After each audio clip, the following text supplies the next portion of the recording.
কেন? সালাত আদায় করার জন্য, নামাজ পড়া বা পড়ানোর জন্যে?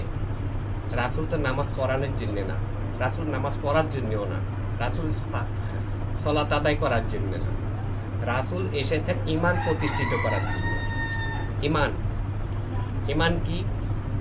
ঈমান হলো আল্লাহ পাক রব্বুল আলামিন ঘোষণা করেছেন, যারা আমার রাসূলের উপরে ঈমান আনবে তারা আমি আল্লাহর উপরে ঈমান আনবে। ওয়ারসালনাকা লিন-নাসি রাসূলান ওয়া কাফা বিল্লাহি শাহিদান মাইয়াতি রাসূলা পাকাতাল্লাহ। এখানে রাসূলকে ইঙ্গিত করা, রাসূল শব্দটি ব্যবহার করা হয়েছে। ওয়ারসালনাকা লিন-নাসি রাসূলান। তাহলে আমরা যে বলি রাসূলের জামানা, রাসূল নামাজ পড়েছে, সালাত আদায় করেছে, রাসূলের জামানা কি বর্তমানে নেই? রাসূলের জামানা দেখানোর মধ্যে দিয়ে বোঝা যাচ্ছে রাসূলের একটা জামানা ছিল, সে আদির জামানা, নবীর জামানা, সেই জামানাটা রাসূল। বর্তমানে রাসূলের জামানা না। আমরা কি একবারও কি ভেবে দেখেছি কোরআন শরীফের ইঙ্গিতটা কি করা হয়েছে? রাসূলের জামানা বা একটা স্থাপিত জগৎকে বোঝানো হয়নি। রাসূল শব্দটিকে সর্বজনী সর্বকালের জন্য দেওয়া হয়েছে। সর্বজনী সর্বকালের জন্য রাসূলকে যদি প্রকাশ করা হয়, পরিচয় দেওয়া হয়, এখন রাসূল কি সেটা তো আমাদের বুঝতে হবে।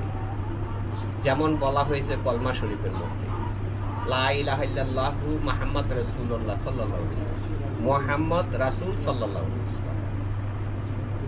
এই মুহাম্মদ মানে হলো মহাপবিত্র, আর রাসূল মানে হলো, অনেকে আমরা কথার কথা বলে থাকি আল্লাহর দোস্ত, আল্লাহর প্রেরিত দোস্ত, এটাই আমরা বলে থাকি। আসলে রাসূল হলো আল্লাহর বার্তা বাহক, মানে আল্লাহর যে পূর্ণ কথা মানুষের মধ্যে পৌঁছায়, সেটাই হলো রাসূল। শব্দটি হলো আল্লাহ হইতে পৃথক কথা, আল্লাহ হইতে মানে একটা অরিজিনাল কপি, একটা আল্লাহর কপি, আরেকটা হলো ফটোকপি।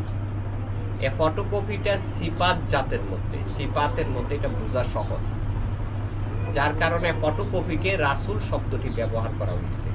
রাসূল যেখানে আল্লাহও সেখানে, রাসূল আল্লাহ থেকে পৃথক না। পূর্বে বলা হয়েছে লা ইলাহা ইল্লাল্লাহ। লা ইলাহা মানে অদৃশ্য নিরাকার, যার কোনো আকার নাই, যা দেখা যায় না, ধরা যায় না, ছোঁয়া যায় না। ইল্লাল্লাহ মানে সমষ্টিকতা, সবকিছু মিলিয়ে কিন্তু আল্লাহর পবিত্রতা।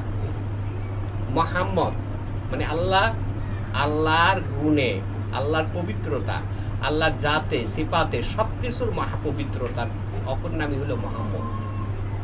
তারপরে এই কথাগুলাকে বোঝানোর জন্য হলো রাসূল, মানে যার কথা সেই বোঝাচ্ছে।